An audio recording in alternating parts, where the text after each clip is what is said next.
नमस्कार सभी को। मैं नितिका, क्लास 11th की जो बिहार बोर्ड की जो एग्रीकल्चर की बुक है, मैं उसका आज का टॉपिक लेके आई हूँ, जो है agro climatic zones of Bihar. इससे पहले मैंने agro climatic zones of India cover किया हुआ है। उस लेक्चर में मैंने जितने भी इंडिया के एग्रो क्लाइमेटिक जोन्स हैं, उनको किस बेसिस पे क्लासिफाई किया गया है, जैसे कि है ना 15 मेजर एग्रो क्लाइमेटिक जोन्स है, उसके बाद उसको कितने जोन्स में उसको फिर से अगेन क्लासिफाई किया गया है माइनर जोन्स में। एग्रो इकोलॉजिकल जोन्स क्या होता है, इंडिया में कितने एग्रो इकोलॉजिकल जोन्स हैं, उसके बाद फिर उसका क्लासिफिकेशन कैसे हुआ है, सभी एग्रो क्लाइमेटिक जोन्स का मैंने आपको क्रॉपिंग पैटर्न बताया, वहाँ की सॉइल कैसी होती है ये बताया, फिजिकल फीचर क्या है ये बताया। इसके बाद इस लेक्चर में मैंने agro climatic zones of Bihar, इसमें मैं आपको बताऊंगी कि बिहार जो है उसका फिजिकल फीचर्स क्या है, एग्रो क्लाइमेटिक जोन्स के बेसिस पे उसको कैसे क्लासिफाई किया गया है, फिजिकल फीचर्स के बेसिस पे क्लासिफाई किया गया है। उसके बाद फिर वहाँ का सॉइल कैसा है, वहाँ का क्रॉपिंग पैटर्न कैसा है, इन्हीं सब के बेसिस पे हम आज का लेक्चर देखेंगे। सबसे पहले है ठीक टोटल जोग्राफिकल एरिया। ठीक, इंडिया का टोटल जोग्राफिकल एरिया कितना है, 94.2 लाख हेक्टेयर है। ठीक, क्लास 11th में भी ये आपको पता होगा, क्लास 11th की जोग्राफी में भी है, 9th में भी है ये चीज़। ठीक, कि टोटल जोग्राफिकल एरिया कितना है, फिर इतना जो एरिया है 94.2 लाख, उसका कितने कितने एरिया में एग्रीकल्चर प्रैक्टिस होता है, कितना एरिया खेती के लिए सुटेबल है और जहाँ पे खेती हो रहा है जो है 56.4 लाख हेक्टेयर। ये याद रखिएगा, एमसीक्यू में आपसे पूछा जा सकता है।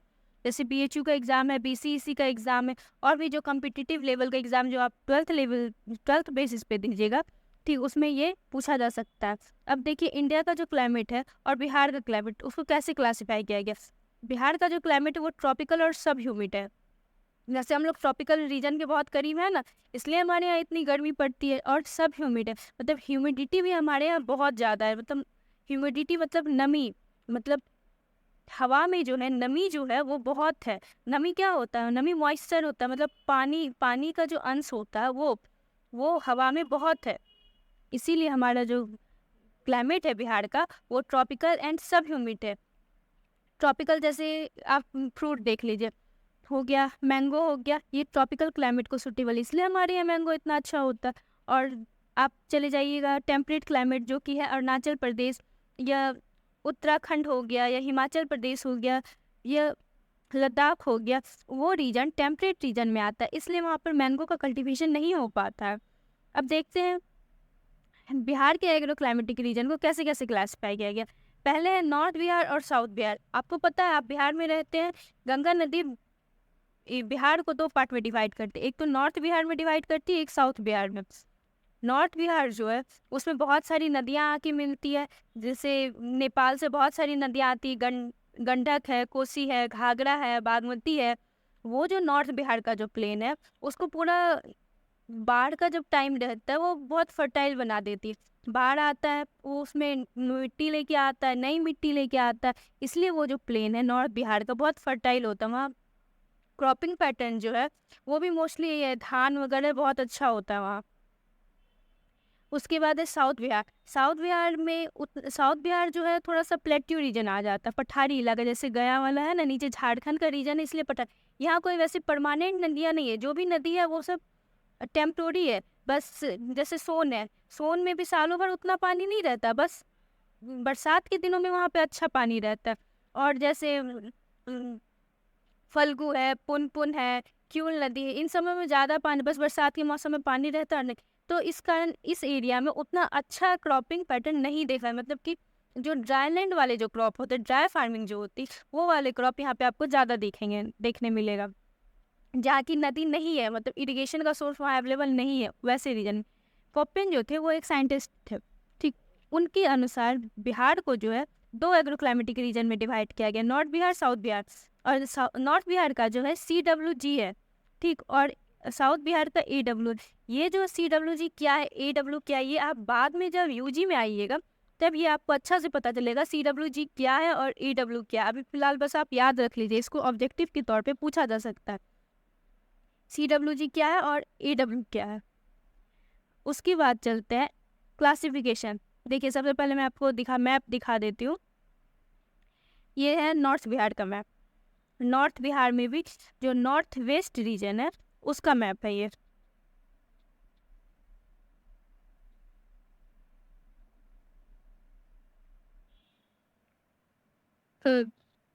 अब देखिए इसमें कितने डिस्ट्रिक्ट आते हैं, इसमें टोटल 13 डिस्ट्रिक्ट हैं। कितने डिस्ट्रिक्ट हैं? 13। और सबसे मैक्सिमम जो एरिया कवर होता है, मैक्सिमम डिस्ट्रिक्ट जो है वो इसी रीजन में है। कौन सा है? नॉर्थ वेस्ट रीजन है। ठीक, उसकी बात है क्या, इसमें कौन कौन से डिस्ट्रिक्ट आते हैं?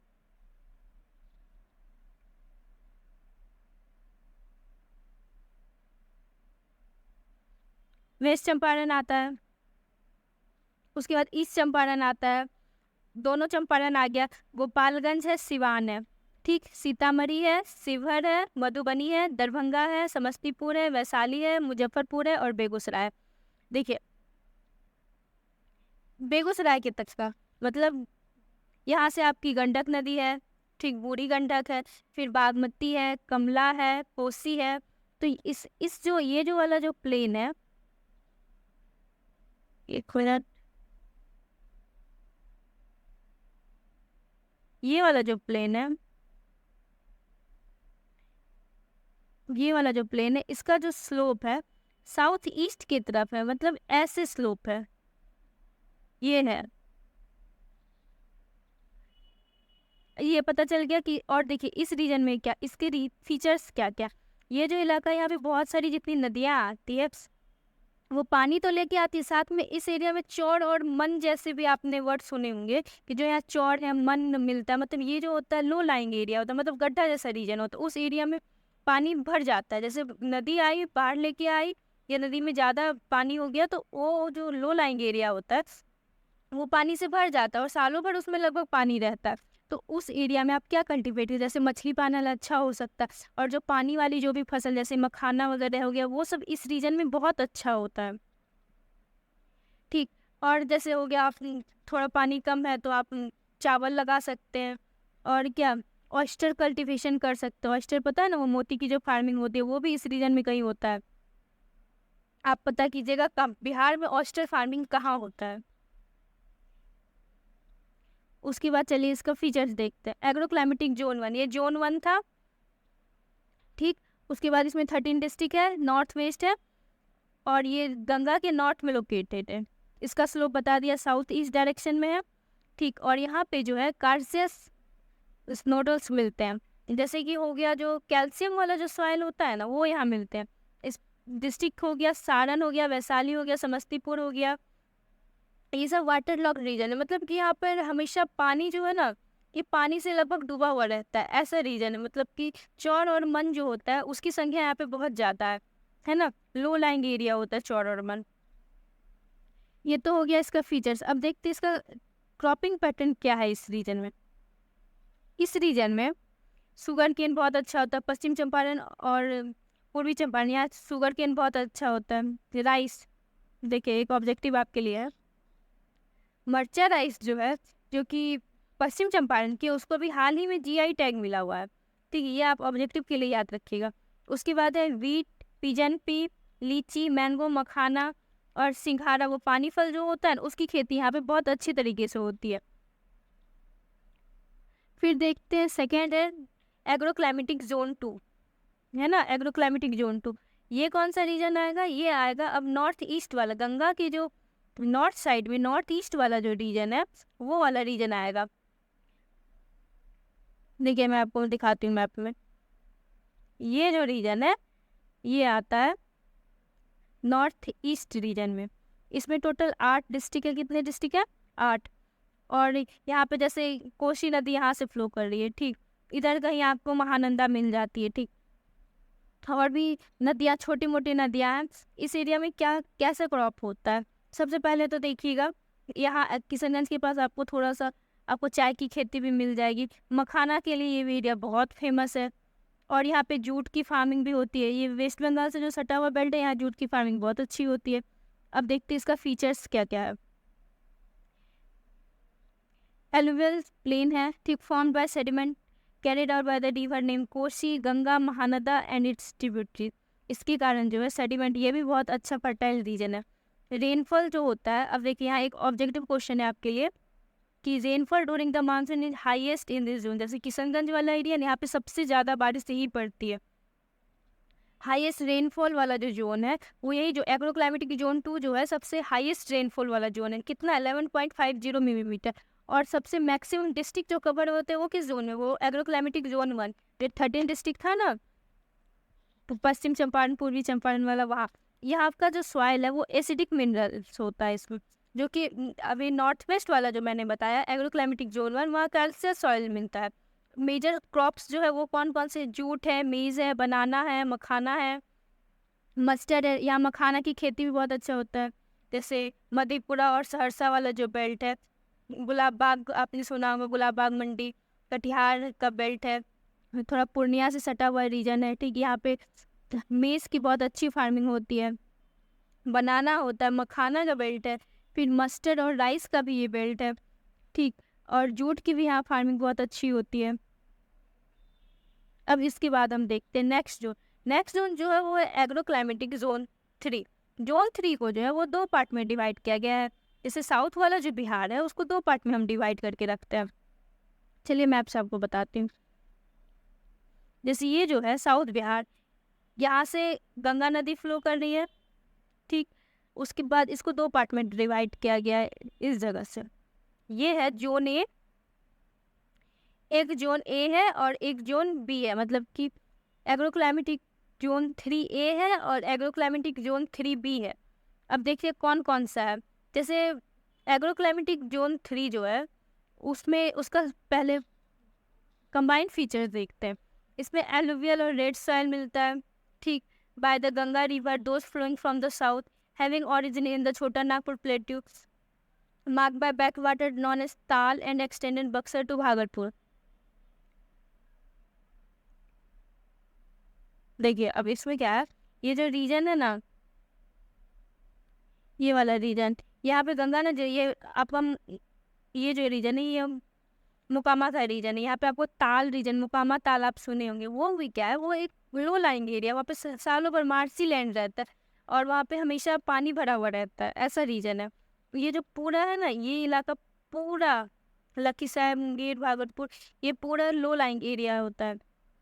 ताल रीजन यहाँ पे बहुत फेमस एक जो लैंड फॉर्म का जो कैरेक्टरिस्टिक है वो है, ताल रीजन यहाँ बहुत मिलता है। एक है 3A और 3B। जैसे 3A हो गया ये वाला, ठीक, और 3B हो गया ये वाला। 3A में कौन कौन सा डिस्ट्रिक्ट आता है? जैसे 3A में आता है आपका भागलपुर आ गया, बांका आ गया, जमुई आ गया, लखीसराय। 3A में 5 डिस्ट्रिक्ट है। 3A में कितना डिस्ट्रिक्ट है? 5। और 3B में कितना डिस्ट्रिक्ट है ये आपको पता चल जाएगा।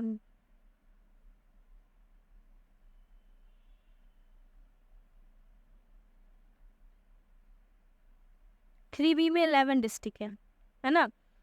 और इस रीजन में क्या होता है, जैसे यहाँ बांका के पास पता है कि बांका से चंदन नदी बहती है, यहाँ जमुई से क्यूल नदी है, गया से फल्गु है, पुनपुन है, यहाँ सोन नदी यहाँ से बह के जाती है। उतनी ज़्यादा, लेकिन ये जितनी भी नदी है सारी पठारी इलाके से निकलती है, तो इसमें सालों भर पानी नहीं होता। तो पेनिनसुलर रिवर है, पानी नहीं होता, तो मतलब ये ड्राई रीजन है। इसमें क्या होगा, यहाँ ड्राउट वाला जो फसल है वो सब बहुत ज़्यादा होगा। जैसे कि जोन 3A है, जोन 3A में क्या होगा, वो भागलपुर वाला जो इलाका है, भागलपुर हो गया, लखीसराय, मुंगेर हो गया, वहाँ पे क्या होता है, वहाँ पे राइस होता है, वीट होता है, मीट पोटैटो, जैक फ्रूट होता है, मस्टर्ड होता है। और ये जो रीजन है, ये दीरा वाला, गंगा के जो सटा हुआ रीजन है उसको दीरा इलाका भी कहते हैं। वहाँ पे परवल और कुकुरबिट्स जो होते हैं, कुकुम्बर हो गया, जैसे कुकुम्बर हो गया आपका, और तरबूज हो गया, खरबूज हो गया, जो जैद वाली फसल है, जैद सीजन वाली, वो बहुत अच्छा होती है वहाँ पर। और 3B वाला जो इलाका है,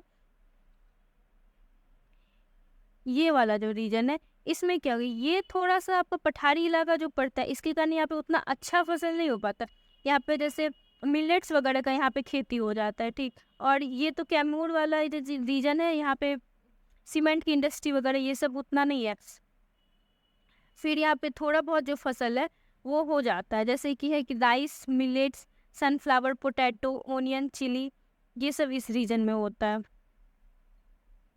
जैसे हो गया ना, राइस हो गया, जैसे जो नदी से किनारे वाला इलाका होगा वहाँ पे राइस हो जाएगा, पोटैटो हो जाएगा, चिली हो जाएगा, बस यही है। आप एक बार अच्छे से पढ़ लीजिएगा इसको, तो आपको अच्छे से समझ में आ जाएगा कि आपको जैसे क्वेश्चन आ गया ना कि एग्रोक्लाइमेटिक जोन 3B को डिस्क्राइब कीजिए। मान के चलिए 5 मार्क्स का क्वेश्चन है, तो आपको पढ़ा हुआ रहेगा, तो आप मैप बना के भी अच्छे से डिस्क्राइब।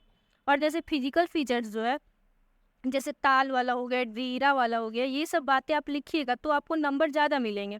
और फिर हो गया कि जैसे नदी भी है, कुछ नदी है पेनिनसुलर रीजन वाली, ठीक, सोन हो गया, क्यूल हो गया, उन सब के बारे में भी बताइएगा। तो आपको नंबर जो एग्जामिनर होता है उस पे आपका इंप्रेशन बहुत अच्छा पड़ेगा, तो नंबर भी आपको अच्छे से देगा। ये बातें तो हो गई जो कि बोर्ड एग्जाम देंगे 12th वाले। और जो BHU BCEC का जो पेपर देंगे उनके लिए ऑब्जेक्टिव क्वेश्चन जो है, इसमें 2-4 ऑब्जेक्टिव क्वेश्चन ही बनता है। पहला तो आपका बनता है यहाँ से कितना ज्योग्राफिकल एरिया में कितना % पे कितने रीजन में एग्रीकल्चर प्रैक्टिस होता है, ठीक, एक तो ये वाला बात हो गया, ठीक। उसके बाद दूसरा होता है कोपेन वाला, ठीक, कोपेन ने कैसे कैसे क्लासीफाई किया गया, तो ये जो चीज़ है इसको आप याद रख लीजिएगा। उसके बाद है कि सबसे ज़्यादा मैक्सिमम ये क्वेश्चन पूछा जाता है किस डिस्ट्रिक्ट में है, मैक्सिमम जो डिस्ट्रिक्ट कवर होते हैं वो कौन से रीजन में है, एग्रोक्लाइमेटिक जोन 1 में है। उसके बाद हो जाता है मैक्सिमम रेनफॉल कहाँ होता है, मैक्सिमम रेनफॉल जोन 2 में होता है, ठीक। और फिर जोन 3 में क्रॉपिंग पैटर्न कैसा है, यही सब है। बस आप एक बार अच्छे से पढ़ लीजिएगा तो आपको पूरा अच्छे से समझ में आ जाएगा। Thank you.